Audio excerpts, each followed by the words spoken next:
And greetings. Welcome to a Wednesday edition of the Steve Deace Show here live and on demand on BlazeTV, radio, and podcast. I'm Steve Deace. I'm here live in Phoenix inside my hotel room because tonight I'll be doing an event.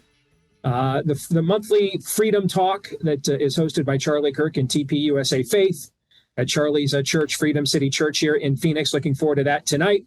Todd and Aaron are back there in Des Moines. We are brought to you by our friends over at First Cup Coffee Company. They've got a flavor for every freedom-loving American. Try it right now or try it again at firstcup.com. Use my promo code DACE for a discount. Firstcup.com, promo code DACE for a discount. They put the roast on date right there on every bag. They ship it to you within days of being roasted so that you know you're getting it as fresh as absolutely possible. Firstcup.com and use the promo code DACE for the discount. Firstcup.com, promo code DACE. All right, coming up on today's show, we'll be joined by the weekly prophet of woe and lamentation, Daniel Horowitz. Later on, we'll play some buy, sell, or hold. We'll get through as many of your submissions as we can, and then what remains we'll get to in the overtime today.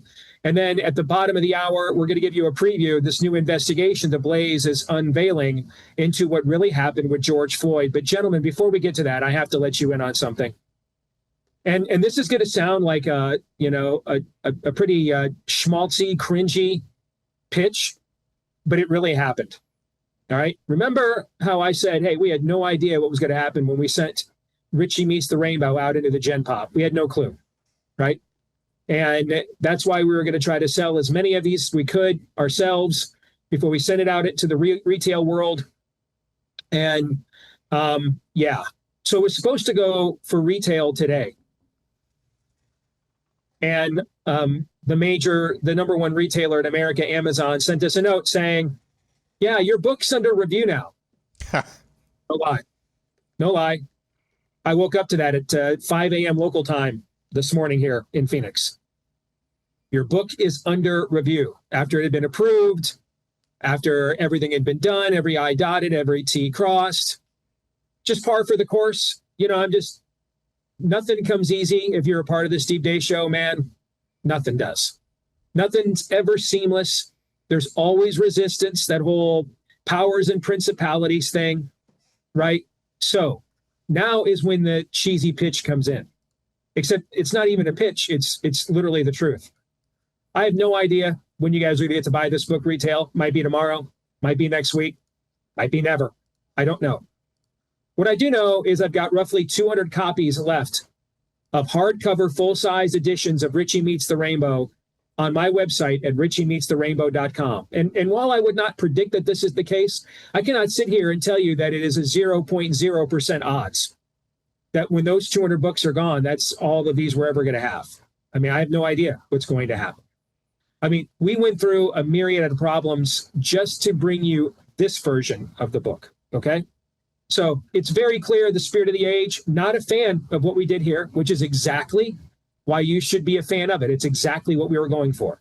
All right, so the only 200 some odd copies I can guarantee you will ever actually be available of Richie Meets the Rainbow are available right now at richiemeetstherrainbow.com. RICHIE, full-sized hardcover editions, autographed by me. Those will be the only full-sized hardcover autographed by me editions we're ever going to have. And when they're gone, they're gone. richiemeetstherrainbow.com is where you can go right now. Only have a couple hundred left at richiemeetstherrainbow.com. And guys,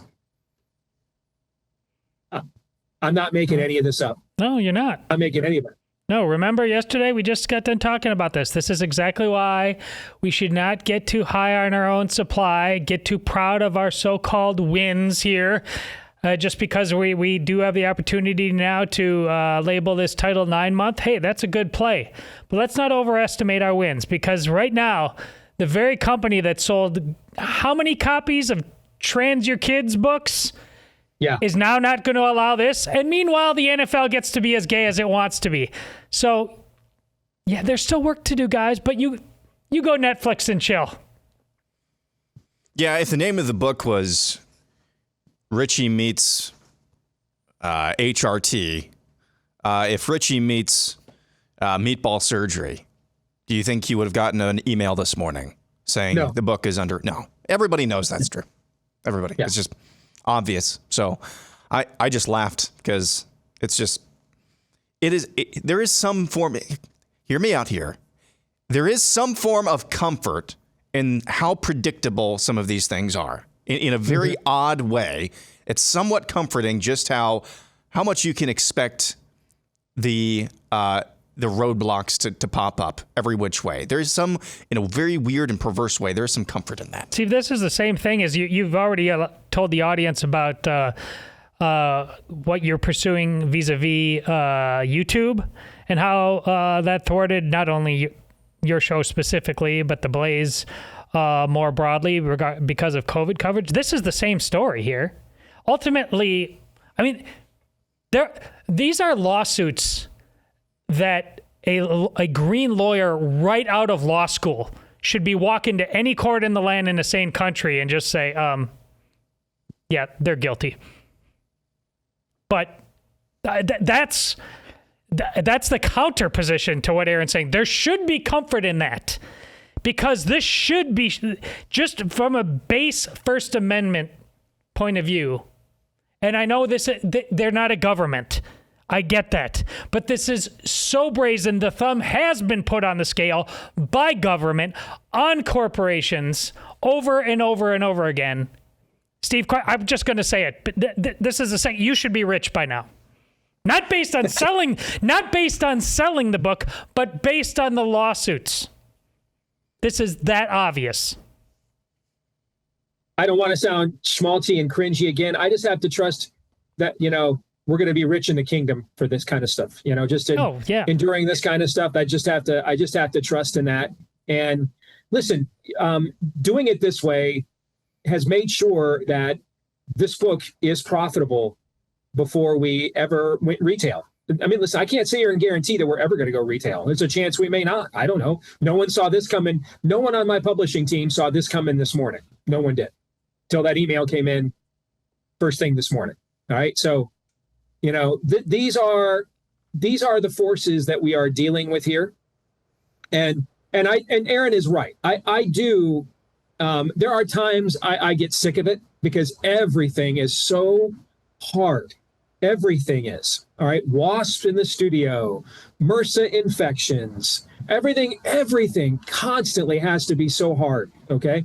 But in between those moments when it's really hard, like right now, I do take, Aaron, maybe the term I would use is a certain amount of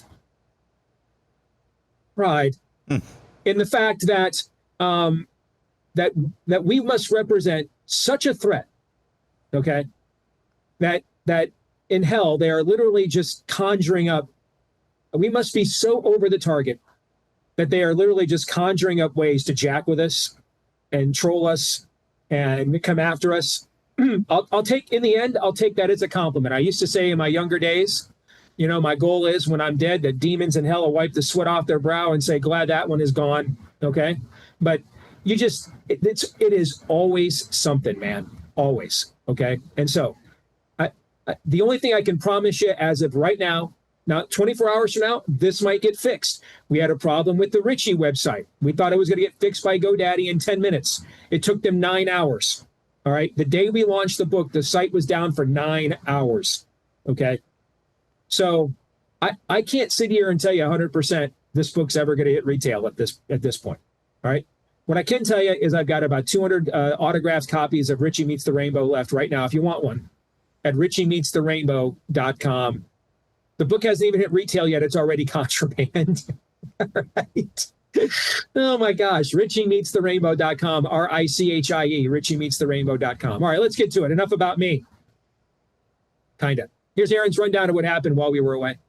What happened while we were away, brought to you by the Big Beautiful War. President Trump is starting to ratchet up the pressure on certain U.S. senators to get behind the Big Beautiful Bill, namely Senator Rand Paul, who says he agrees the bill will spur economic growth, but says his main concern is they're going to raise the debt ceiling more than they ever have, $5 trillion, and that this will be the largest increase in the debt ceiling ever. And if the Republicans all vote for it, the Republicans will own the debt. They will lose their high moral moral ground. We will no longer be the party that can say, look at the Democrats. Elon Musk, fresh off his stint as a special government employee, absolutely nuked the bill, saying on X that it's, quote, a disgusting abomination, and he shamed those who voted for it. Senate Majority Leader John Thune says Elon's take on the bill is mistaken. Look, we obviously respect everything that Elon did with Doge. On this particular issue, we have a difference of opinion. And I think it's rooted in the fact that he's accepting the CBO assumptions that are built upon a static scoring assessment of the effect, the macroeconomic effect, growth effect, that these changes will have on our economy. And all the modeling that we've seen suggests that the changes that are being made in the tax policy, particularly making permanent bonus depreciation, interest deductibility, R&D expensing, are going to lead to significant growth. In other news, Immigration and Customs Enforcement has arrested the wife and 5 children of Mohammed Salman, the Boulder, Colorado terrorist. Apparently, all of them were in this country along with him, some of them illegally. They're being fast-tracked for deportation. 2 Chinese nationals have been charged with allegedly smuggling into the U.S. a fungus called Fusarium graminearum, which scientific literature classifies as a potential agroterrorism weapon, which can cause blight on crops and spread at lightning pace. The Justice Department says Young King Zhan, a 33-year-old, and her boyfriend Zunyang Liu, a 34-year-old, citizens of the People's Republic of China, were allegedly receiving Chinese government funding for their research, some of it at the University of Michigan. Secretary of Defense Pete Hegseth is celebrating Pride Month by ordering the renaming of a Navy ship named after the predator, pederast, and rainbow jihad cultural icon Harvey Milk.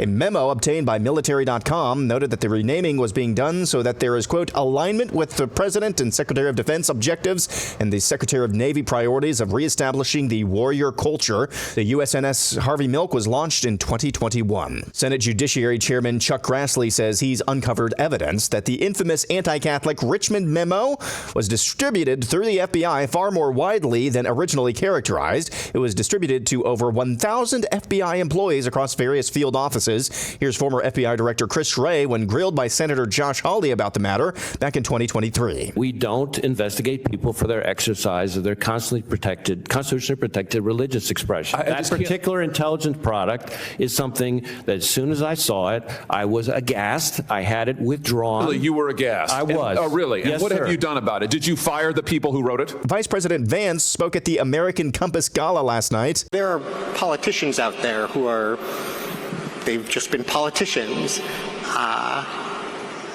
But you are someone who was an intellectual first. Some people don't like the word intellectual, but I mean it in the good sense of the term.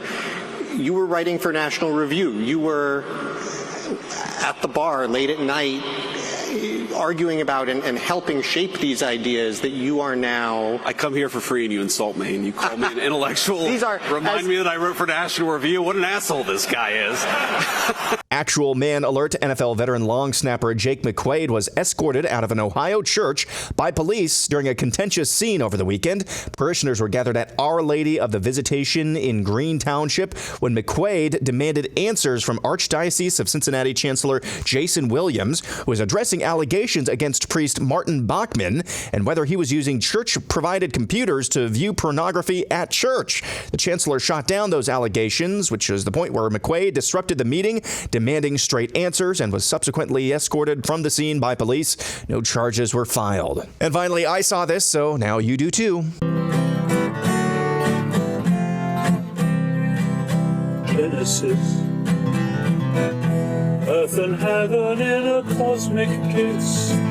For those of you listening, this is a guitar and singing duet featuring theologian N.T. Wright and former NIH director Francis Collins. DNA, shaping creatures from the dust and clay. Doing a cover of the song Yesterday, set to the lyrics for something about the book of Genesis.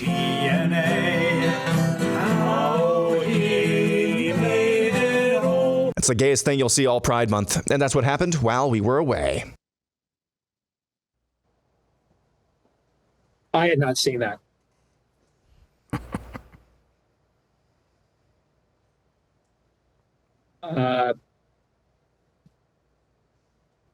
If I was at home after seeing that, I'd have to apologize to my wife for a lack of activity tonight at bedtime after seeing that. Just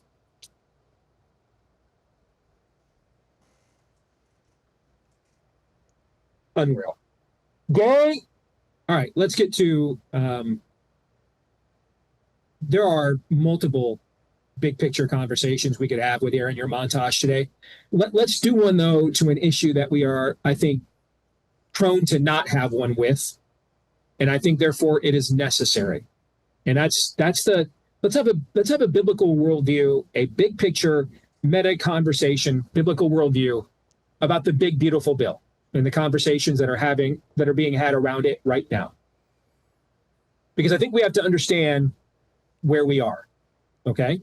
And once we have an honest reckoning of where we are, then I am open to having arguments and debates about what to do. But I think first we have to have an honest and open debate about where we are. I've been alive for a little more than half a century. Todd and I both have been. Aaron's been alive for more than a quarter of a century. The three people that are presenting you this show have never lived in a country where our currency was backed by a real commodity. Nixon took us off the gold standard in 1971, I believe. So stop and think about that fact for a minute, all right? A show a lot of you turn to for pithy insight, maybe wisdom every now and then. A show that maybe the comment other than, why are you so terrible, that I have received more than any other in the course of my career, other than, why are you, is, why don't I hear more things at church like what you guys talk about on your show and the way you talk about it, all right? The three of us that are hosting that very show that you folks often say that about have never lived in a country with a real economy. Our entire lives, the economy has been a contrivance. I think it is important that we recognize this first and foremost. We have been an economy of debt and fiat currency the entire lifetimes of all three of the hosts of the show that you are now tuning into. So that's backdrop number one. Backdrop number two, though, there are natural laws of economics, as there are natural laws for every pursuit of truth and knowledge and epistemology in the cosmos. Why? Because our Creator is himself a lawgiver. Our Creator is in himself holy. That means some things are verboten, discriminated against, forbidden. Okay? And so because of that, there are intrinsically absolutist things embedded into his creation we cannot run away from. No matter how hard we try, we can't. Or as C.S. Lewis put it, you can't outrun the old magic, okay? So there are natural laws to economics as well. All economies have to be based on something tangible. That is a law of economics. They all have to be based on something tangible. Now, I just said a minute ago, the three men who are hosting this show for you today have never lived in a country where our currency was based on a commodity like gold, or the basis of our economy. But I also then just said that it has to be based on something. That's a natural law of economics. It has to be based on something. When a piece of cash as legal tender is exchanged for a product or a service, it's like a promissory note. There is an expectation that it is of the same value that the agreed upon price. Where does that expectation become fulfilled? How is it fulfilled? Because we no longer base it on a tangible commodity known as gold. We have a fiat currency where we print money. And we have been living this way for more than all of three of our lifetimes. So if it has to be based on something, and if it's not based on the thing that the wealthiest economies have based themselves upon since time immemorial, then what is it based on? Military power. We have two things happening in our realm that in the past would have never permitted a nation to get into debt as far and as deep as we are. Number one, almost every other one of our competing nations is also in and of itself a debtor nation. So we're all kind of in debt to one another to some degree. The Chinese own lots of notes in our economy, but we also own the keys to their economy because our consumers can afford their cheap goods. So we're all debtor nations to some degree. This is from the League of Nations to the United Nations to the Council on Foreign Relations. This has been the globalist goal. This would be the ideal. It will cut down on wars and aggressions and conquerors. Everybody is evenly yoked to everybody else. Everybody is indebted to everybody else. That's kind of the utopian dream. And to some degree, it has been achieved. To some degree. Number two, there is no nation with a military even remotely capable of stepping to ours, particularly now that we're doing things like taking pederasts and pedophiles and sexual predators' names off of our aircraft carriers, and we're purging effeminate trannies. There is no military in this world who would dare show up at our city gate, come a knocking and say, it's time to pay Uncle Bingo the check. No one would do it. Because we, in and of ourselves, could bomb all of human civilization back to the frickin' Stone Age, to the antediluvian era and beyond. Now, those two things, though, may not be true forever. They may not be true forever. They are true right now, and they will be true for the foreseeable future. But they may not be, I can't tell you what the foreseeable future is. 10 minutes from now, Vladimir Putin may drop a nuke on Kiev. That's your foreseeable future. It might be 100 years. I don't know. No one knows, except God. No man knows the future. But those are the realities of where we are first and foremost. You guys with me on this so far? Any challenges to this so far? Nope. No. All right. So this is the meta backdrop of where we are.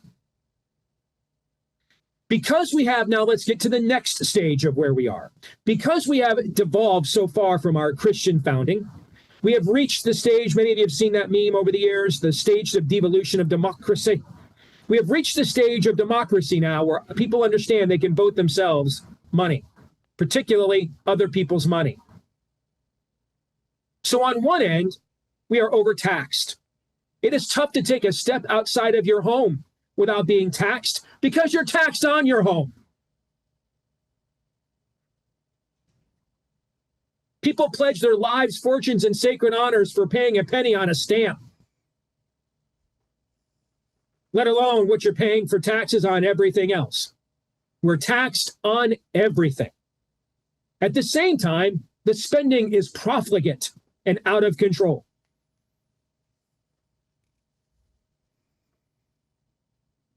So we're cornered here. We're too taxed to the point that it's harder than ever, for example, to live a nuclear family American dream where a mom stays home and dad is the breadwinner. On the other hand, the spending is absolutely profligate. The number one industry in all 50 states of the United States, government. Because the number one expenditure of every single state, education. Who controls that? Government. The two largest industries in America, education and energy. They are also the two most heavily regulated industries that we have. That's the next backdrop. Anybody want to argue with me on that? Are we good so far on level 2 here? Sure. Yes. All right. Now, because of levels 1 and 2, there is no significant critical mass of people who say, take my Medicaid away, take my Medicare away, take my Social Security away. Because the vast majority of what has put us in debt has been the so-called entitlements or discretionary spending. How are those two the same thing? I don't know. Just the world I was born into. There is simply no way to meaningfully rein in America's debt without tackling the entitlements. There's no market politically for this.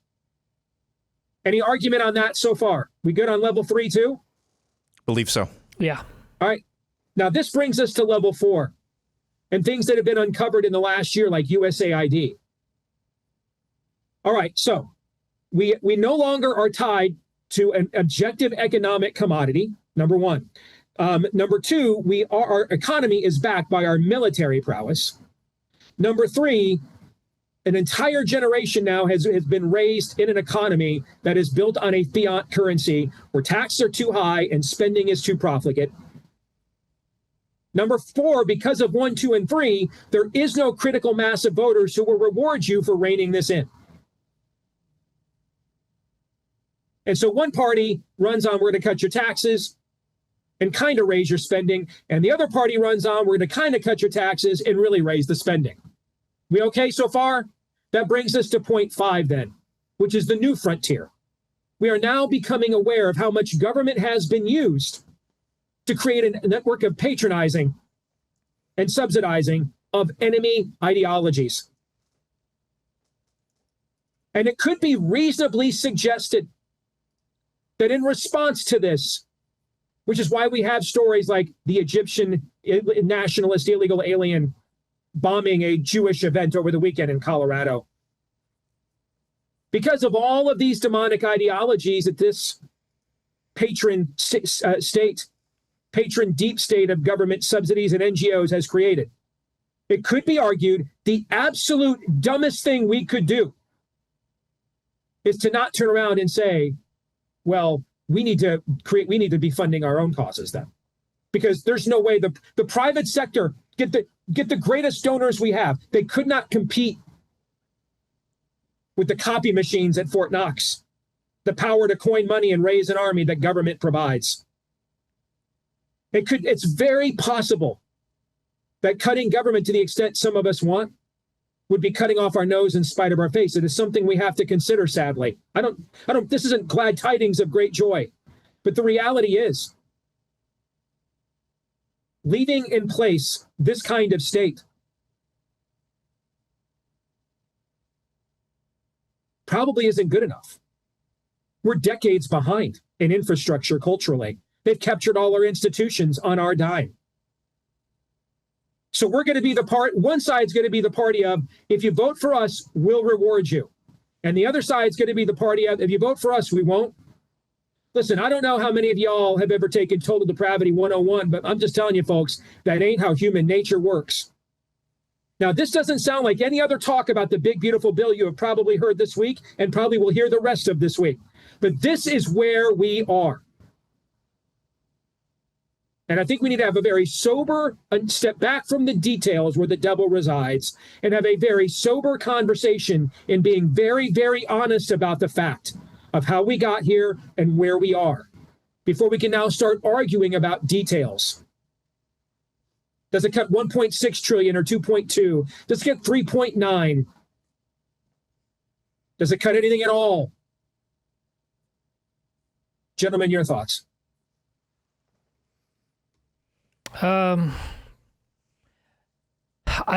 This is kind of what I was getting at yesterday along several themes. I applaud Steve, you're bottom lining it this way.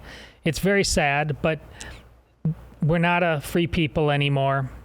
This isn't a republic anymore. And that's what Steve just laid out for you. And that's honest. And because it's honest, I accept it.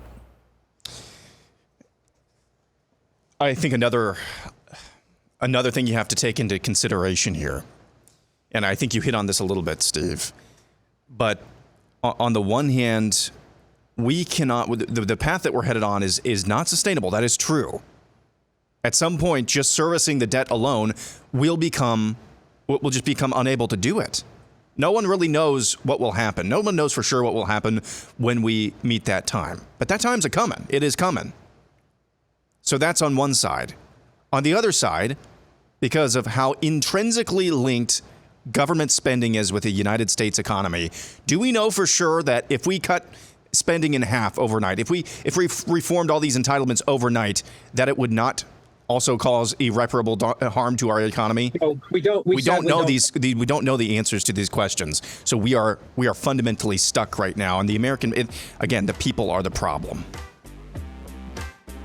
Correct.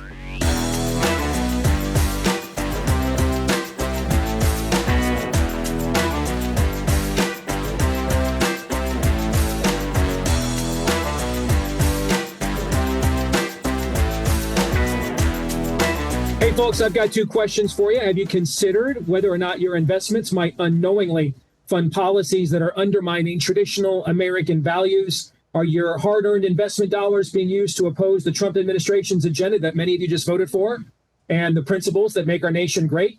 You know, your investments should work for you as hard as you do and align with the values you hold dear. That's what many patriots don't realize, is that you can have your standard investment portfolio actually actively working against your conservative principles. But you also have the power to influence this through strategic investment choices and shareholder advocacy. That's why you want to trust Constitution Wealth with your financial future, because they respect your conservative values. Their team of seasoned professionals understands what matters to conservatives like us.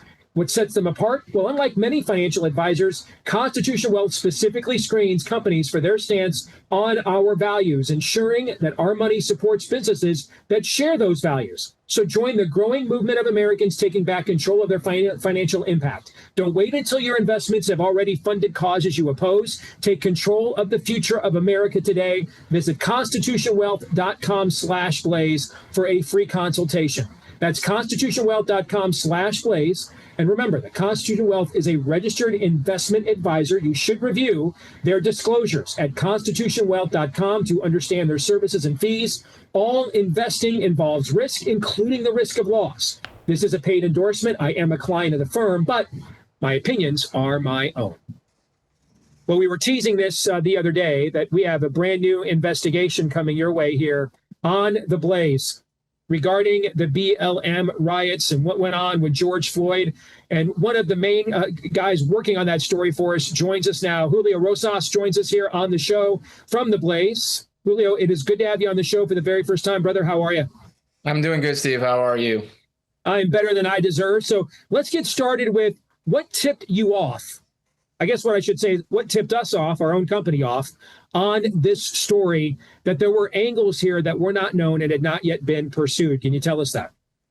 Well, so what the reason why we decided to do this is because, I mean, this past week was the 5-year anniversary of the start of the Summer of Love, right? Of the start of the fiery but mostly peaceful protests. Obviously right away, the main narrative was set by the media. It was set by Democrats at the time when it came to George Floyd and the police response, but we weren't really getting, understandably, what was happening from the police officers themselves. And so we were able to interview current Minneapolis police officers who defended the 3rd Precinct, who were part of the response to the devastating riots 5 years ago, to, one, get their side of the story, but also, two, get their perspective from what they've seen over the past 5 years. Most of the officers who have spoken to the media are no longer in the department, and that's not to denigrate them. That's actually a very understandable position to leave such an environment. But these guys are still in, and they're still seeing the effects of that disastrous response to the riots from Democrats every day.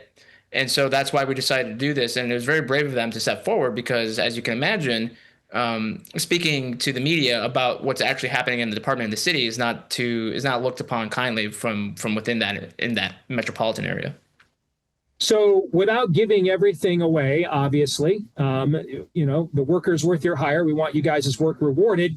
But let's throw out a little enticement for the audience. Give them a little taste of what you guys have uncovered. Give us a couple of tasty morsels out there that has come out of this investigation and these conversations, Julio. Yeah, I mean, probably the funniest responses, I'll give you the funny responses, because I asked them about Governor Tim Walz. Obviously, he made national attention this past year, and I knew about him. A lot of people, of course, don't pay attention to every other state. I mean, people barely pay attention to what's happening in their own state. And so I was asking them, what did you think about him running as vice president? Not only because of his response to the riots, but the decisions that he made in the aftermath. And one of the officers said, I hope he runs in 2028. Because, right, it kind of seems like he's laying that groundwork. And I said, why? Why do you want him to run in 2028? And he said, because I got a lot of amusement out in 2024, cathartic amusement, so to speak. And it was he said that he thought that the governor was kind of humbled because up until very recently, up until the election, he was a big, he had a lot of power in the state. Not so much anymore because the state house dynamics have changed. And some things are kind of catching up to him from his time as governor. But of course, some of the other officers were just saying it's disgraceful that Democrats would want him to be the vice president after, in a moment of an acute crisis of one of the most devastating. To this day, I consider Minneapolis to be the worst riot I've ever covered during that time, and I covered many, right? In terms of scale, in terms of damage, in terms of just obviously personal safety. And so, so you're gonna take that guy who was at the top of the state and the disastrous response, the slow response, and then you're gonna make him second in command of the country. Like that makes they're saying they should be ashamed if they were capable of being shamed. And so it's stuff like that. It's conversations like that they offer a unique perspective because, like I said, they are not only having to deal with the city council and their shenanigans and their antics, but they have to deal with the governor, who is not at all a friend of theirs. What's the state of policing in a city like Minneapolis after what just occurred? How are they able to do their jobs? They can't. I mean, we all know that, right? Because they are the police department that, the way that policing is done in the country, because that started there, for better or for worse, right? They are the ones that are heavily scrutinized. I mean, up until recently, the federal government was still having their order overseeing them that the Trump administration just canceled. They still have the state. They still have the state level kind of oversight, but the federal government was still paying lots of money to do that. And I think, and obviously they think, that they don't need that anymore because there's been so many different things. And I'll give you an example. Probably beyond the fires, beyond the looting, beyond the violence, it's the low level stuff that you can really test to see whether or not a country has law and order. At the height of the riots, I was leaving my hotel. This was the night after the 3rd precinct burned. I was walking in the heart of downtown and a guy ran a red light. And the reason why that stuck out to me, because oh yeah, that makes sense. Because sure, he may not go out and riot and loot, but he's seeing that those people are getting away with it. So I'm not going to stop for a stoplight. Mm-hmm. While I was recently there for these interviews in Minneapolis, I saw that happen numerous times. And the officers mentioned that as to say that we can't do the types of policing that actually goes out and is preventative. Because that's the common criticism that the defund the police movement people have. Oh, the police just react. They don't actually stop crimes. They show up till afterwards. Well, part of the reason why they're able to stop crimes is because if someone runs a red light, you run the plates. Oh, that guy has a warrant, or this guy has a criminal history. Let's go check out to see if he's doing anything else. It's just the basic tenets of what policing should be. It by and large has taken a big hit across the country, but it especially does not exist in Minneapolis. They can't do chasing. They have to rely on other agencies to actually do kind of the what people think of policing. So they are doing the job handcuffed. They are the ones handcuffed.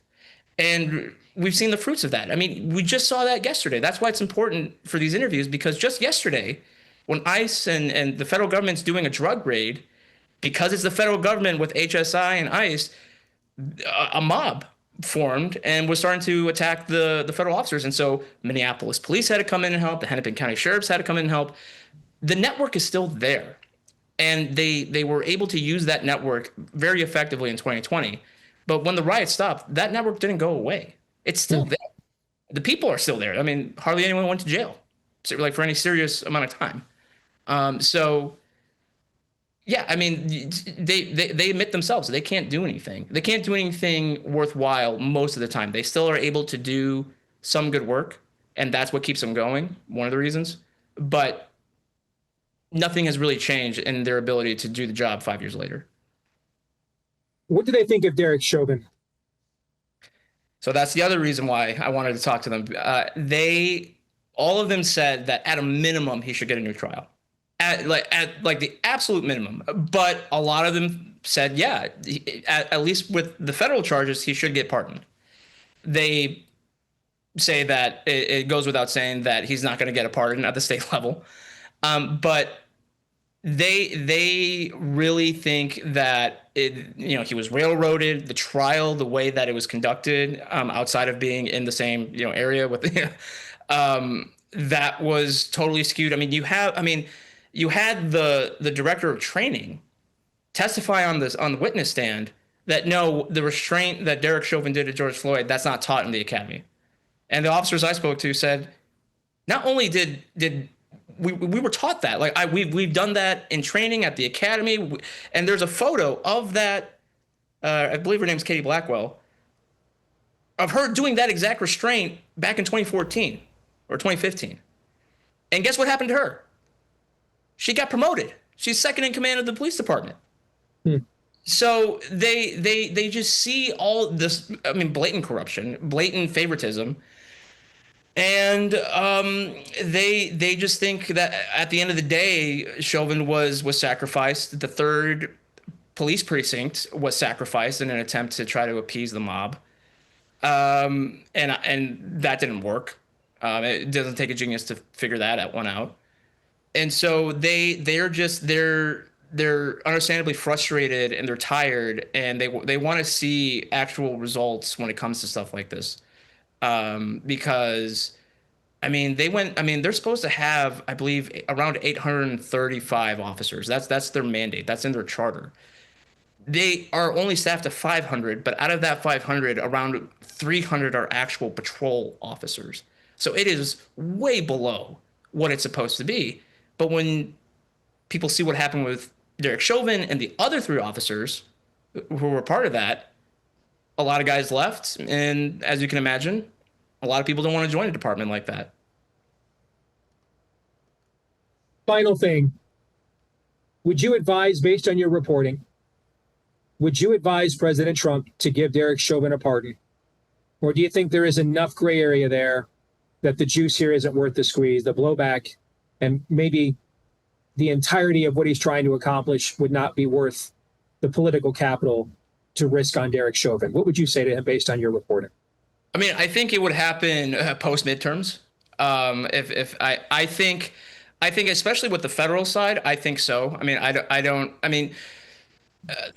Like they were saying, like the officers were telling me, you had the trial take place after a settlement was made with the family. So that's already rigging the outcome just on that. But then you have to have the courthouse be built up like a military base, razor wire fences. The National Guard is out there. There was a riot in nearby Brooklyn Center, which I covered. So, people were already amped up, and something happened over there. And so, if you're on a jury, which there's evidence that was very tainted from personal views about this whole thing. If you're on a jury, are you going to actually look at the evidence that is heavily skewed towards in favor of the prosecution?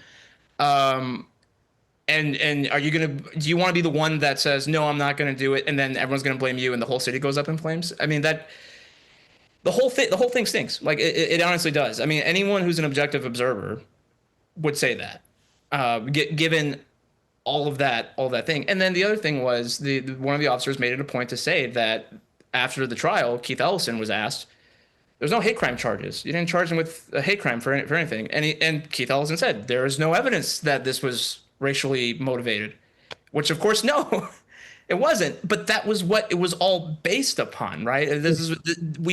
People destroyed our major cities because, this was because of racism, when there's no evidence that's what happened. And then the body camera footage, like the full body camera footage, wasn't shown until, months later, weeks later, after everything had kind of died down. So yeah, I would say that there is, look, I'm not a lawyer. I'm not a legal expert. I'm a violence expert, so to speak. But just from my layman's outlook, look at this and just reviewing of everything that happened. And Alpha News did a very good job with their documentary last year. At a minimum, I agree. At a minimum, a new trial should happen elsewhere. But I think they're standing for a federal pardon for sure. Julio, great work by you and the team there at the Blaze, man. Thank you very much for the time today too. Great job. Yeah, thanks for having me. You bet. That's Julio Rosas. You can check out his work with the new report we've got going on here at the Blaze, exclusively for Blaze TV subscribers. You can watch the first 10 minutes or so for free on YouTube via Blaze TV. But if you want the whole thing, go to blazetv.com/Deace. That's blazetv.com/Deace. Use the code Deace to get $20 off your annual subscription to Blaze TV. It comes out to about $8 a day, $8 a month, 26 cents a day. blazetv.com/Deace, code Deace for the big discount. So you can see all of Julio and the team's reporting on this at blazetv.com/Deace, code Deace. All right, gentlemen, what do you think? If you were advising President Trump, would you tell him some kind of pardon is due here? Or would you tell him, listen, there's just too much at stake in this administration as a whole to risk that much political capital on one perceived injustice? What do you think? I think it's pretty cut and dried now. And if you want to wait till after the midterms, as Julio was talking about there, but I think absolutely that the answer is yes. What we saw there, we tried to do our darndest and honest job, and this was in the middle of COVID too. So we were trying to do as always on this show, we attempt to try to figure out what is the truth. And I think to some degree, varying degrees, we thought maybe the use of force from Derek Chauvin was maybe above and beyond what needed to happen, blah, blah, blah, blah, blah. We were trying to analyze truthfully in an environment where truth was demonized, where it was thrown out the window. There was nothing about justice, truth, right? There was nothing about that. It was all about rage for rage's sake. It was all about chaos for chaos' sake. And so for no other reason than just as we saw Secretary of Defense Pete Hegseth do with renaming the USNS Harvey Milk in Pride Month, for no other reason, just to send a message, no, St. George Floyd is not a saint. What you did was evil and wicked in the aftermath, regardless of what you think. So no, that's where this administration stands. For no other reason than that, yes, I think a pardon is warranted. If you want to wait till after the midterms, fine. Trump has to do it if he's innocent. God knows the people of Minnesota aren't going to insist upon it. Right now, as we speak, they can't stop a teenage boy from mowing down all the girls' softball competition. They're all in the stands clapping like seals while that happens. So if he's innocent, it's Trump or nothing. Hour 2 is next.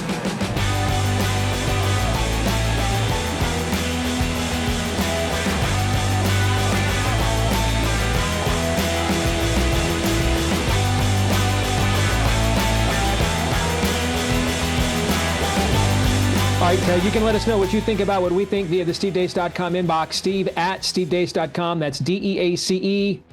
Like us on Facebook, MeWe, and Gab. You can follow me at Steve Deace Show on X, Instagram, and TikTok. Please subscribe to our new YouTube channel, at Deace Show on YouTube. That's at Deace Show on YouTube. And then we would love it if you guys, if you love us, if you'd leave us a 5-star review, whichever podcast platform you use. Heck, I don't know. Maybe today I'm sure you all have nothing but time to go to every single podcast platform in America and give us a 5-star review. If that's you, you have our deep indwelt gratitude. But we'll just take a simple one at the podcast platform you use as well. Thank you to the tens of thousands of you that have done that for us already. Hit subscribe, or if you're on iTunes/Apple, follow. That makes sure that every time we do a new episode, it's right there in your feed every single time as well. And if you missed the news at the bottom of or at the top of the show, I should say, we were supposed to actually start retail sales with Richie Meets the Rainbow today. Got an email at 5 a.m. this morning from the main book wholesaler on planet Earth telling us, yeah, now your book is suddenly in review. Right. So as of right now, all I can guarantee you is there's roughly 200 copies left. Full-sized, hardcover, autographed editions of Richie Meets the Rainbow, RICHIE. Richie Meets the Rainbow is where you can go at richiemeetstherainbow.com and get yours while supplies last. I don't know. We might be up in 10 minutes, 10 years, never. You never know when you're in the midst of an ongoing, never-ending spiritual battle, folks. So get your copies right now while supplies last at richiemeetstherainbow.com. Again, that's Richie Meets the Rainbow, R-I-C-H-I-E, richiemeetstherainbow.com. And with that, it's time to play some buy, sell, or hold. Brought to you by our friends over at Farmer Bills. A recent study showed 90% of Americans are not getting the protein they need every single day. Well, our friends at Farmer Bills, they want to do something about that. What many patriots don't realize is Farmer Bills has your back. They have the same value system that you do, and they pour that into every single product that they make, including the pricing for that product. That's why they're increasing the discount to 20% off just for you, so you can boost your metabolism, stay full for longer, hit your protein goals with their air-dried biltong. You've seen the labels from the beef jerky companies, ingredients you can't pronounce. Here's the ingredients over at Farmer Bills, all right? Sea salt, apple cider vinegar, herbs, and spices. And then just good meat. So grab yours today with this limited offer, 20% off with the new code STEVE20. STEVE20 is the new code for and I'd recommend the bestseller bundle. You get a little bit of everything. You're good if you like a little flavor. You're gonna love the spicy chili. That was my personal favorite. You also get their grass-fed tallow bombs as well. That helps for keeping your skin healthy too.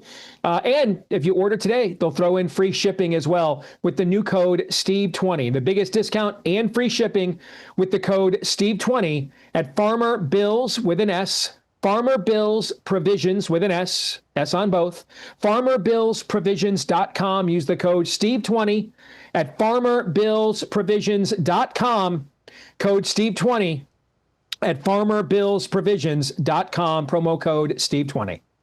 And with that, you guys know how this works. You have submitted to Aaron your buy, sell, or hold submissions. Aaron has selected said submissions that we will consider. Todd, you and I will either buy it or sell it. We'll get to as many of these as we can. The rest we'll get to in the overtime for subscribers. If, however, you choose to use your hold, especially during this month of demonic nihilism, this clearly, publicly effeminate act should be punished, and punished severely. So, Todd, if you use your hold over the next 25 minutes or so, you're going to have to put out even a gayer picture than I did this morning. All right? An even gayer picture of yourself than that. Were you you did this voluntarily? What are you talking about here?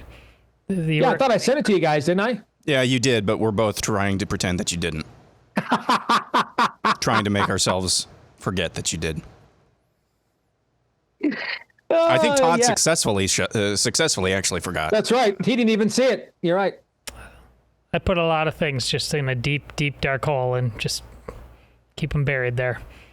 Well, you are going to have to, speaking of dark holes, come up with a gayer picture than I shared with the public this morning if you use your hold.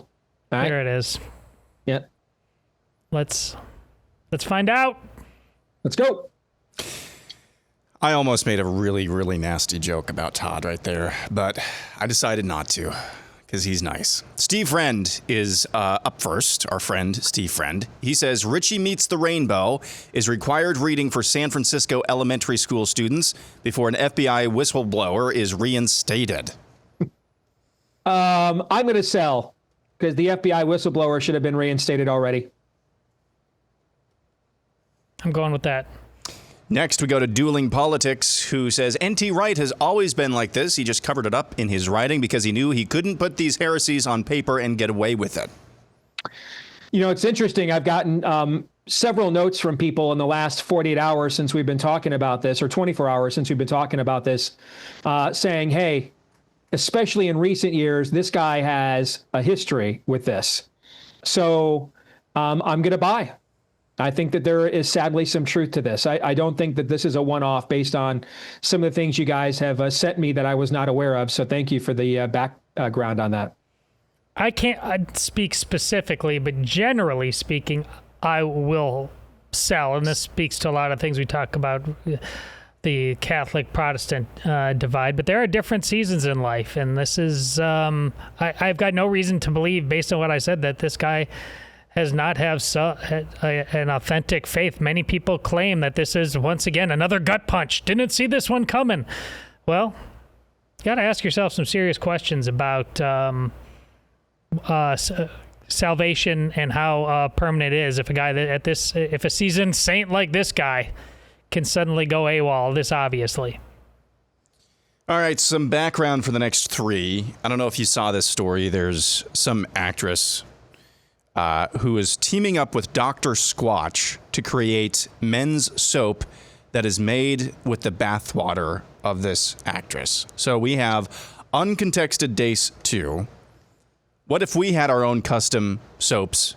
What if we all had our custom soaps? Up next, or up first, I should say. Dr. Squatch, Steve's Pumpkin Spice Bliss. Buy, sell, or hold. I'm so in. I'm so in. Buy. I'm so in. Buy. Todd. This is gayer than the picture Steve was talking about. So I'm out. Aaron's 100% biblical smoked brisket soap. Biblical smoked brisket. I like the That's background. better than too. mine. I love it. You bet. I wouldn't mind going around smelling like brisket all day. You bet. I'm in. I'll buy. And Todd's uncomfortable vinegar. Todd's I've got no vinegar part of that. maximum grit. I don't want any part of that. No. I'm going to sell. Yeah, you're right to sell. No, I don't want part of that either. Really? Let's keep us out of other men's showers, okay? Let's just do that. Before date night, Todd's like, hey, I'll be right. I forgot something. I'll be right back. She's in the car waiting. He runs into the house, runs into the pantry, grabs a little splash of vinegar. Aaron puts it on his hand, like the old cologne our granddad used to wear, like Old Spice. Yeah. Slaps that puppy on the neck, all right, with some vinegar there on the neck. He's ready for date night. All right, I'm ready. I'm ready, baby. You bet. Yes. What would that smell like? Very sour. Very sour, right? Next, we go to John DeRosier, who says the powers in charge of college athletics will fail to get their arms around NIL and the transfer portal, with the House settlement collapsing like a house of cards. And within 10 to 15 years, college football will have a following closer in numbers to baseball and hockey rather than the NFL. Todd, I'll let you go first. So I'll yield my time. Well, the first 2/3 are true. It's impossible to get your arms around this, and I don't know about the numbers part because that doesn't necessarily track. It's idol worship. I mean, you'll break it. It might be in another form. It might be purely professional, but this is attached to the Squatch thing. On the other side of the chick who keeps sleeping around with everybody in Britain, Bonnie Blue, is the 600 guys who apparently are cool to line up for that thing. I don't even know if they actually put the bathwater into this soap. All they have to do is say it, and there are a bunch of guys who are going to go buy it. The same is true of football. I mean, really, the NFL is telling you right now, we want to be the gayest business in the country. This is post-Trump. DEI isn't even threatening anybody anymore. And the NFL is saying, we're gay, it's me, I'm gay. It's the same with this. This is an idol. It's an addiction. They can't put it down. They won't put it down. They resent even having you talk about the fact that it might unnaturally control their lives. So I guess I'm going to have to sell because you're right. Nobody can put their arms around it. But the very people, this is my porn, the very people complaining about the porn are doing it while they're watching the porn. They have to just realize, the whole thing. We did this. We're the baddies. We're bad. Didn't some chick sell her farts in a jar? Yeah. Or something last year? I'm Didn't sure that happen? I'm sure that's happened. I thought we had that story like a year or two ago. Don't disagree necessarily with Todd's answer. For another context, it's not a disagreement. For another context, but first of all, I'm going to sell. I think the emotional attachment of the alma mater is just. I think that goes way deeper than you missed the baseball bunch with Johnny Bench when you were a kid. All right. I met my wife there. My kid went to school there, graduated there. And I just think that emotional attachment is so deep that they cannot NHL the thing. Doesn't mean they can't hurt it. I think they're hurting it now, but I do think there is a floor for how much they can hurt it. As far as unable to get your arms around it, the reason why they're unable to get their arms around it is the universities want to get billions of dollars from Fox and ESPN while still pretending to be nonprofits, and not treat the players as employees while they're running a business. And the players don't want to be employees. They don't want to unionize because they're getting the best deal now. I mean, a 19-year-old college kid has more freedom of movement to consistently be renegotiating his contract than a professional athlete does in any of the pro sports right now. And so everybody right now has a reason to continue to be irresponsible. It's not that they can't get their arms around it, it's that they won't. Next, we go to Doug Catbird, who says before the end of this term, President Trump will do a presidential proclamation declaring June as Life Month. I could see it because, I mean, it gives him a chance to take a victory lap on a personal level, because that's when the Dobbs decision occurred, overturning Roe v. Wade, and those were his justices that did that. So I could absolutely see it. I think it's also very possible that he could proclaim it Veterans Month. I've seen a lot of that discussion amongst his base out there on social media too. That would fit his MO as well, having a Veterans Month in June leading right up to Independence Day, the first week of July every year. I could see either one of those two things occurring for sure. Yeah. Sure, I could see it. Next is Fred Bell, who says Israel's announcement of 22 new settlements in the occupied Palestinian West Bank, the biggest expansion in decades, will stabilize the region despite international criticism. I buy this. The reality, Israel, October 7th happened. Well, let me say this. October 7th happened because Hamas is evil, and this strain that Islam has consistently and internally fought against itself and with itself over for 1,500 years is intrinsically evil. Now, in terms of being collaborators and enablers, previous Israeli administrations who went along with exchanging land for peace to solve the Palestinian question, they unintentionally collaborated with this. And the reality is you cannot have. We're seeing this in our own country right now. I mean, I saw something. Aaron, did you see this? Was it Logan on our social media team here at the Blaze put out a tweet last night I thought I saw before I went to bed that the most important issue in the country is we have to do mass deportations. We have to take these worldviews out of the culture and eject them. Did you see this too? I saw somebody tweet that. I can't remember if it was Logan. Okay, I thought it was Logan on our social media team. But I don't disagree with that. And I think the Israelis have lived through this too. We'll give them independence, we'll give them autonomy, and instead they'll just turn around and empower Hamas to kill more of us. And that ultimately, these worldviews cannot coexist. And these people have no claim on this land. It's never been their land, never was given to them. They're not the ancestors of the people the Jews originally took it from. Those people are all dead. Those civilizations were all wiped out and or intermarried with the Jewish people of antiquity. So there's no claim, no historical claim. There's no such thing as a Palestinian. There's no such place as Palestine. These are all make-believe notions and places. And so they will have to be displaced. In many respects, what Israel is doing is what Trump was talking about with the Gaza Strip. We're just going to urban renew this place, and these worldviews cannot coexist. They're on the West Bank any more than we can coexist with what we have seen in our own country with this worldview just in the last couple of months. Todd? I'm in no way arguing against the move to increase the settlements, but I'm going to sell just because you lost me at stabilize the region. Fair. That's fair. Next, we go to ID Crisis, who says all of our most effective Republicans are former Democrats. Wow. Well, Reagan would be the first threshold where that's concerned, because he was. Trump was.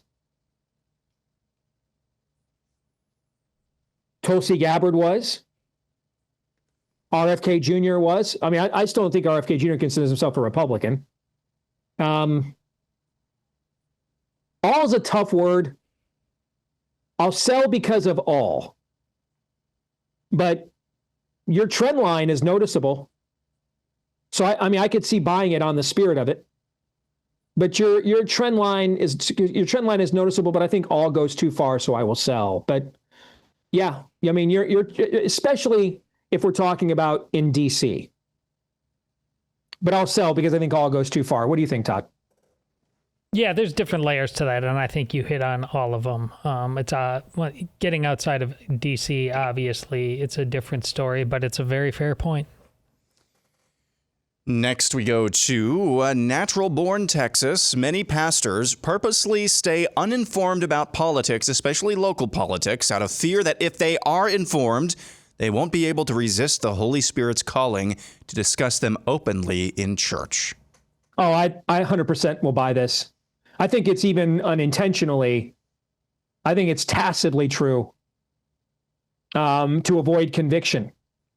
At the same time, willful ignorance is bliss. You bet. I mean, 100% will buy. Yes. Agreed. All right, moving on. We go to Caitlyn Jenner's prostate, who says there will be Doge. There will be Doge cuts codified, but it'll be less than 5% of what Doge recommended. Yeah, that'll probably be something like that. Yeah. I think it'll be higher than that. I'll sell. I think it'll be higher than that. Russell Alexander says a Muslim that claims Islam is a religion of peace is the same as a Christian that says Jesus is okay with abortion or gay marriage. Neither is actually adherent to their professed faith. So in practicum, you are correct. But you have to understand, Islam has its own dominion mandate. And the job of Islam means submission or subdue. So the Great Commission of Islam, and it has that as well, the Great Commission of Islam is not to disciple the nations. It is to conquer them. And therefore, once the world has been brought into full submission of Islam, you have peace. So in practicum, I'm not sure what my answer is, because in practicum, you are correct. But by their own stated theology, you're not, because they would say jihad and dominion and the spread of Islam to bring the world in fullness under the heel of Allah is the only path to peace. Am I making sense when I'm trying to say, Todd? Okay, that they have their own dominion mandate. They have their own Great Commission. It's a perverted version of ours, because really all Muhammad did was just take the Old and New Testaments and pervert them into his own, demonic narrative. But they would tell you and mean it. Like if you put the Wonder Woman lasso of truth around the head of Hamas, are you in pursuit of peace? He would say yes and mean it. He would mean it. Because there can't be peace with the Jew. There cannot be peace with the children of Isaac who stole our birthright. And we can't, the peace cannot be achieved until they are marginalized, if not eliminated. And the same goes for the great Satan as well, and the polytheists who think God had a son. I think you make a great point. All right, so in practicum, this is a buy. But if we interpret their theology as they do, it is a sell. And I think it's important to understand this. And I'm okay if you want to count that as a buy or a sell, but here's why I think this is important. Because you will be lulled to sleep, and we do this to ourselves. Well, you're a gay. You're a queer for Palestine. You ever tried being a queer in Palestine? Okay, like we caught them in some kind of gotcha, and they're like, oh snap, assalamu alaikum, I got to rethink myself here. All right, you cannot interpret your enemy's actions and motivations and intentions from the prism of your own worldview, but only through theirs. And according to their worldview, they are on the path to peace, and they earnestly believe this. And I think it's important to understand this, okay? It is simply not within the realm of Islam. Every Muslim is called to jihad, just not all of them believe in violent jihad, but they all are called to jihad. They all must engage in the struggle to spread. That's what jihad means, inner or my struggle. They all are called to engage in this inner struggle to spread the dominion of Islam and bring the world, and at least as far as they can reach it, under the will of Allah. That is part of their mandate. And so they think that is the path to peace. So if you think that's a buy or a sell, you can call it either way, but I thought that was a distinction that was important to itemize. Todd? Yeah, I'm selling just because I don't look at Europe right now. I mean, this is more than just an intellectual exercise. This is what's happening in actual practice. And that's why Steve's point about what they believe is so important. Understanding what they believe about what they believe is so important. They're, in the name of their peace, are conquering the birth of Western civilization, the birthplace of Western civilization. And so they seem to be way more. We can play around with word games all we want. They seem to be way more clear about their mission than we are. Preach. Let's see. Let's go to Scott Vanderschuur, who says the right has to learn to celebrate cultural shift in the here and now. We get so hung up on the pendulum swinging back that we underestimate the morale-crushing effect of spiking the football and running up the score, mocking and shaming our effective weapons at sustained change. 100%. I mean, all you did was just lay out basically the ethos of why I wrote Richie Meets the Rainbow and did it the way that I did. It's why I wrote a nefarious plot the way that I did. The mocking tone, the spiking of the football, the in your face. All right, absolutely morale does matter. Okay, 90, as the great prophet Yogi Berra once famously said, 90% of this game, or 50% of this game is 90% mental. Okay, and do you? This is one of the things we're concerned about in Iowa right now. Because a governor we know is unstoppable in statewide elections is stepping aside and not running again. Now, we still have all kinds of on-the-ground advantages over the Democratic Party in our state, but they have not been tested statewide with a champion other than Kim Reynolds. And so at the very least, we're going to have to contend with a level of morale in the Iowa Democratic Party that did not exist 4 years ago by a long shot. Now, it may not, in the end, some of our concerns and fears may never be realized, and they really are just, slightly more competitive than they were before. But that's not what they're thinking right now. What they're thinking right now is the queen is dead. There is hope, right? And I see this coming from the sports background and sports broadcasting. I can't tell you how many times games I watched or games I covered that the team that was clearly superior could have put the other team away early and didn't, and let them hang around. And then sooner or later they get confidence and start thinking, hey, you know what? Like Rocky said, he bleeds like I bleed. Okay. And I can win this. We can do this, and I think that is a big factor, which is why we should celebrate wins, which is why we should kick dirt right in the enemy's face every opportunity we have. People need to see, all right? He's not as powerful as God. These forces are not as powerful as Christ's church. They just seem that way because we've abrogated our power. Yeah, I'll buy it. This is really the whole ball game. This is our men are going to lead or not. That's the model of the show. I'm not holding my breath because I'm already, I can feel that we are kind of getting into summer. We're going to get really comfortable. We really, as a culture, we have no plans to do what you're asking. We just don't. Next, we go to Elliot Evans, who says the big, beautiful bill should be completely scrapped. It's better than nothing, or it's better that nothing passes than exploding the national debt, federalizing AI, etc. By the way, Rand Paul, that clip that I had in the montage saying that Republicans won't have the moral high ground when it comes to the debt. Am I missing something? Republicans have the moral high ground when it comes to deficit spending? I thought that was a little odd, but what do you think? I will sell. We're $37 trillion in debt. So the first part of your premise, you would have made a better submission if you just would have talked about federalizing AI. The first part of your premise is a non-existent talking point from 1997. We got $37 trillion in debt. It's already done. It's already exploded. It is what it is. And that was the case when it was 4 trillion, 5 trillion, 2 trillion, 1.9, 17.4. Okay. I mean, that's, we're well past that point. I would also say, doesn't mean you can't get a better bill, negotiate a better bill, but I think it would be a terrible thing for the president of the United States to lose his signature piece of domestic legislation because his own party voted it down. And I think it would absolutely kill much of his perceived gravitas and negotiating power when it comes to things like Ukraine, China, tariffs, et cetera.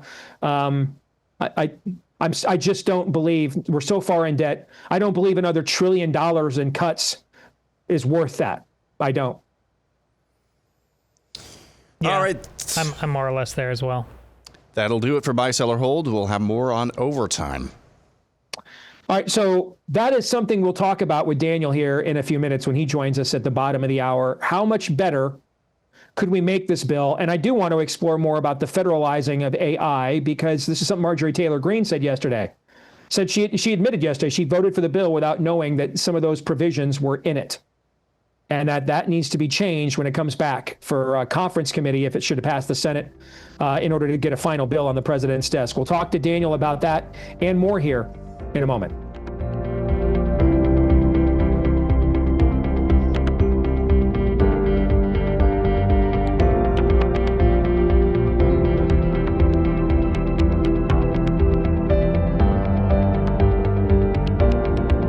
Back here on the Steve Deace Show, and without further ado, as I am in Phoenix, he joins us from just outside of Baltimore, Maryland, our good friend, the prophet of woe and lamentation himself, Daniel Horowitz. Good to see you, brother. How you be? Hey, I'm doing all right, Stephen. Congrats on your new book. Really excited about it. Thank you very much. Maybe someday people actually get a chance to read and see it. We'll see, because everything has to be hard. Everything has to be difficult. All right, let's get to it, my friend. Yes, last night, Congresswoman Marjorie Taylor Greene came forward and said, mea culpa, my bad. I had no idea on the big, beautiful bill that it had these provisions to nationalize AI. And I'm very concerned about this. And should the bill pass the Senate and come back here for conference committee, we need to readdress these provisions. Now, I did hear some people that are also staunch supporters of the president in response to her say, people of significance, also say, listen, the worst thing we could do, we're in an AI arms race right now. All right. In the global marketplace, up against nations who hate us and are trying to steal our IPs and compete against us. And the worst thing that we could do is to essentially democratize AI down to 50 state laboratories so that we're not actually all rowing in the same direction. And you need to see this from another perspective here. So I heard both of these perspectives from people on the right who are also staunch supporters of President Trump. What's your take on this? Sure. So, Steve, as you well know, I might have been the person who broke that story weeks ago.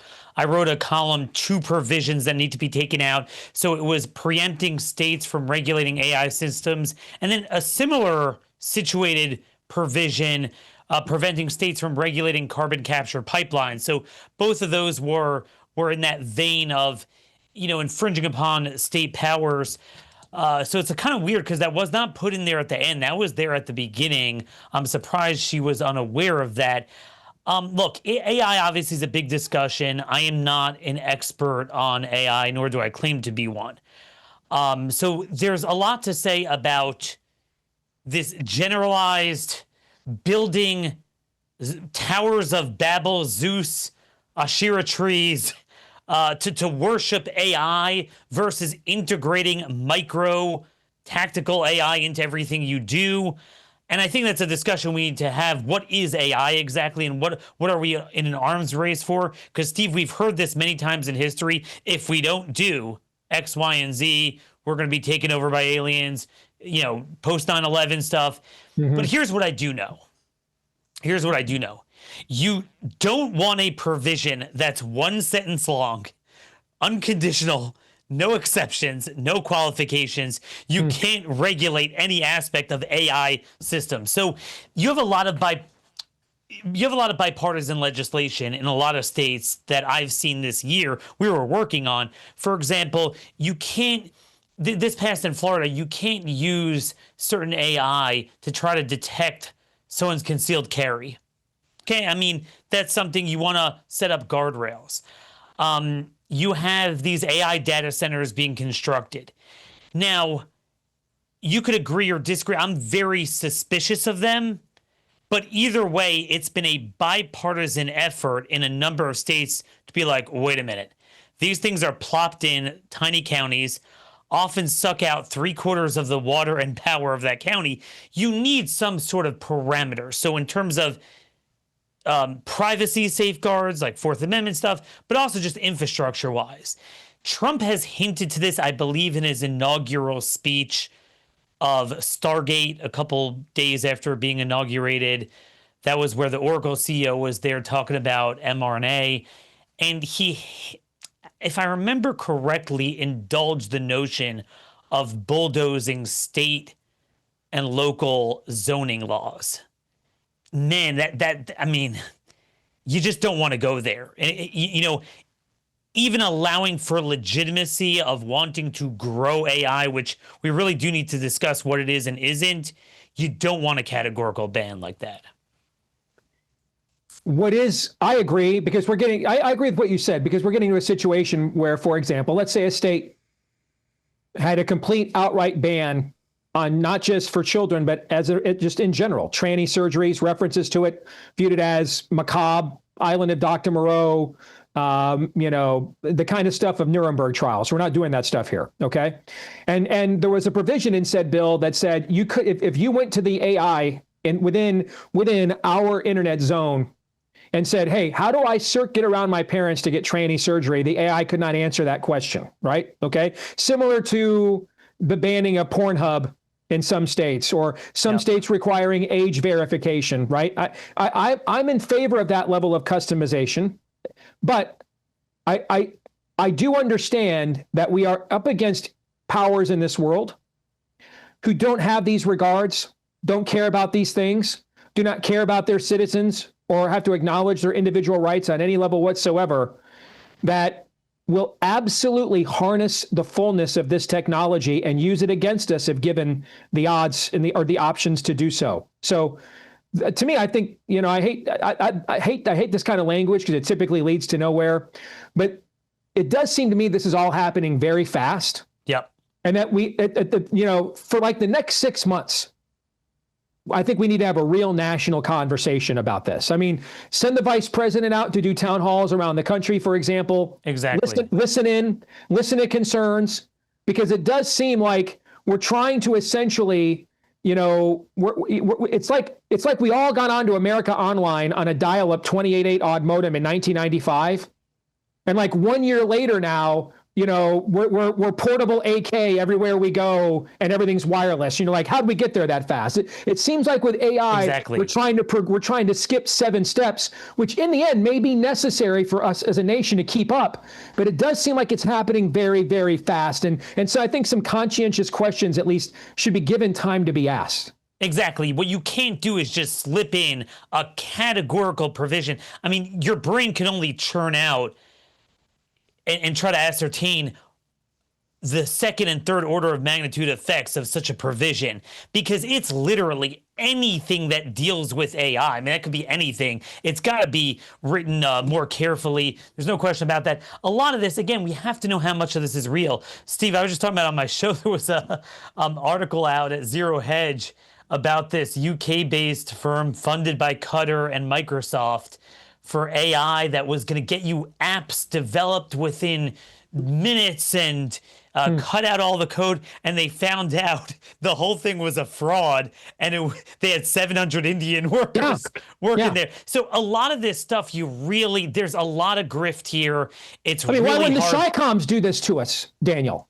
Why would, dude, instead, hey, they brought over our scientists to do, preemptive research on the next SARS, MERS virus and put the head of their bioweapons lab in charge of the Wuhan labs they were doing the gain of function. Why wouldn't they do this when it came to this? Hey, you know what? We can develop these technologies for you right away, get around all that red tape and everything else. And instead of carbon capture, it's just IP capture. You just bring them your IP because they're going to harness it for you. And the reality is they're just stargating you back in reverse instead. Why wouldn't they do stuff like that? Exactly. And I think that's why the worst thing you can do is stick this in a budget bill. By the way, Steve, wasn't it interesting?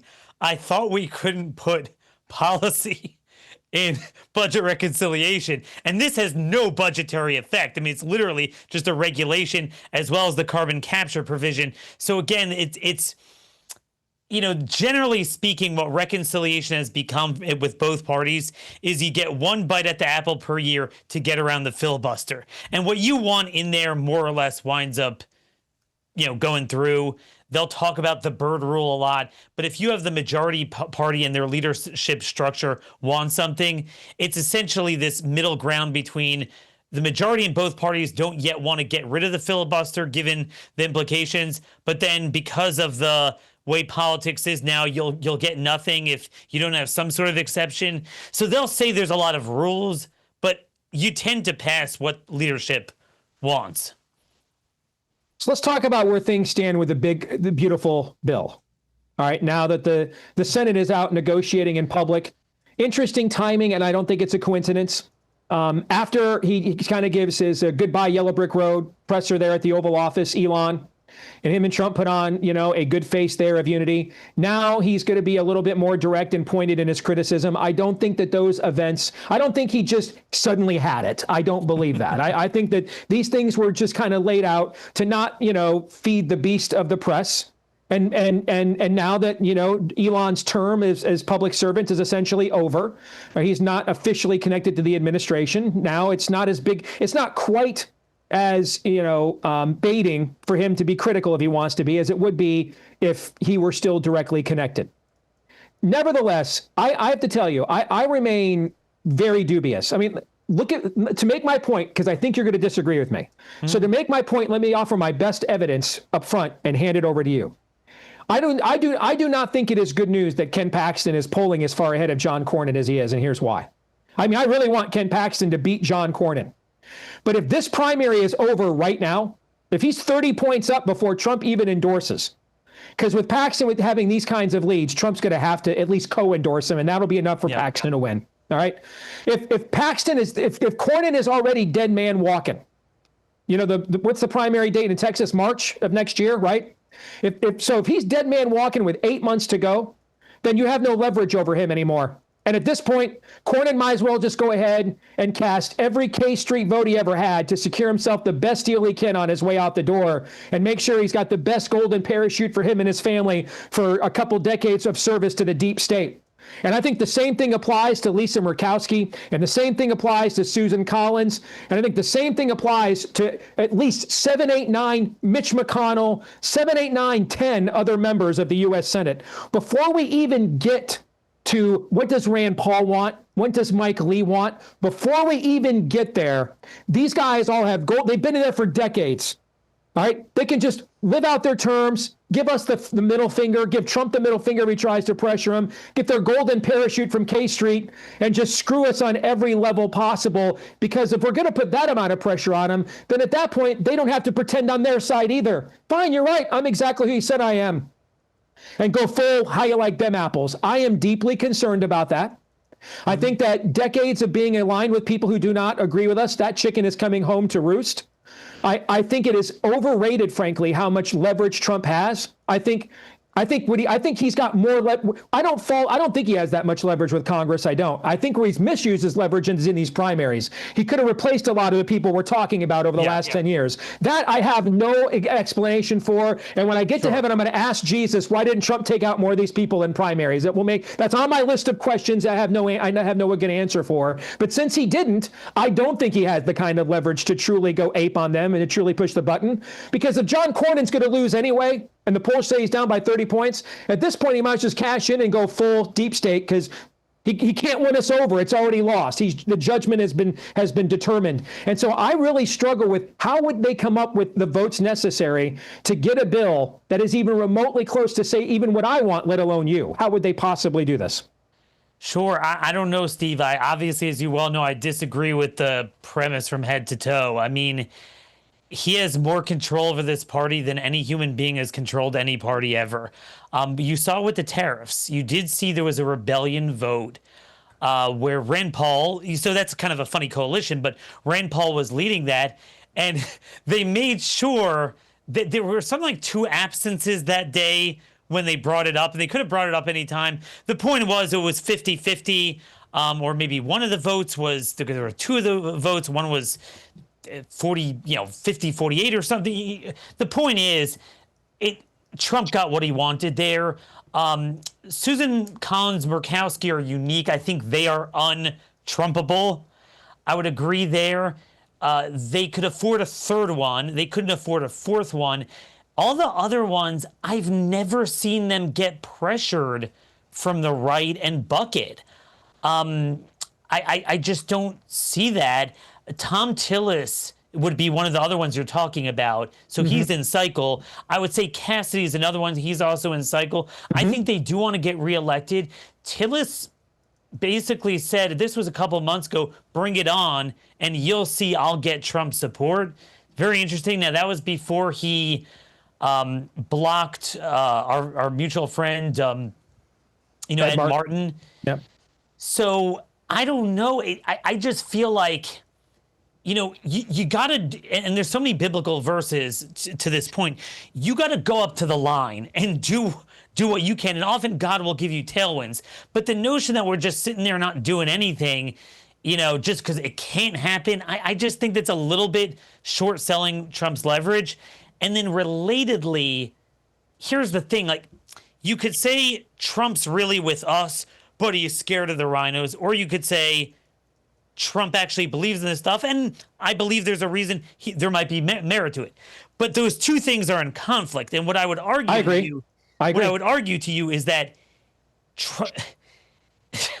if anything, some of what Thune and Johnson want is a little bit to the right of Trump. I mean, this is all Trump. So the SALT he supports. Now, at some point, he was like, all right, you guys are asking a little bit, let's get this done. But he supports SALT. He supports all these tax provisions that are very much either parochial or not pro-growth. He did want to get rid of wind and solar, and that's going to be a fight with some of the remaining Senate rhinos who want to get that out, although he does like biofuels and carbon capture, which is what was kept in the bill. He doesn't want to touch Medicaid, obviously. I don't know. I mean, this is what I'm trying to tell you is this is Trump's bill. This is the White House's bill.